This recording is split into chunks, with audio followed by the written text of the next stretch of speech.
My name is John Sherman, and I'm the owner, founder, and creative director of Flavor Paper. My name is Blake Finley, and I'm the general manager here at Flavor Paper. If I came this way.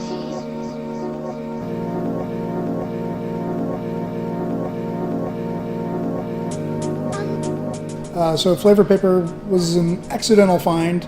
A friend of mine was looking for wallpaper, and a business was being burned to the ground in Oregon.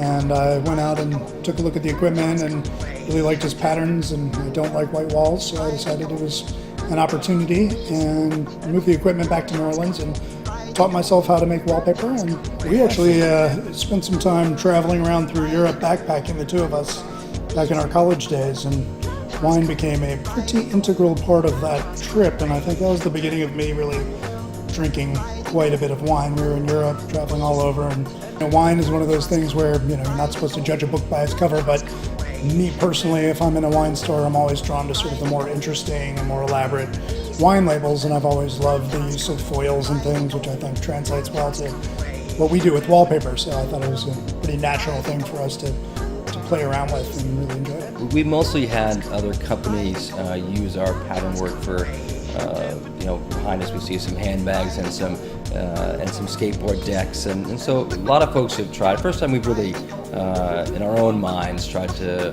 apply some of these pattern works to a different kind of product. But it's a very fun process for us, so I think it would be fun to continue it. It's something we've toyed with conceptually for a long time and never found the right product and company to work with, and Club W's approach to wine and the way they pair winemakers and grape growers and the way they parcel it all out so that they're getting the best of everything to come together really sort of spoke to us as a small entrepreneurial company that we could contribute something that would actually make sense and tie in quite nicely. Well, the vineyard where these grapes were grown, they have some very old vines. Flower of Love's aesthetic, which was really designed in the 70s, still holds true, and the fact that these vines are still holding up and being used in this contemporary way to make a Zinfandel that's pretty unique. It allowed sort of the history of the piece to sort of speak through that, and I think it's got a lot of sort of sexual undertones in the pattern, and it's kind of a sexy wine with a little bit of zip to it, and yet a dark feel, but it's easily drinkable by all.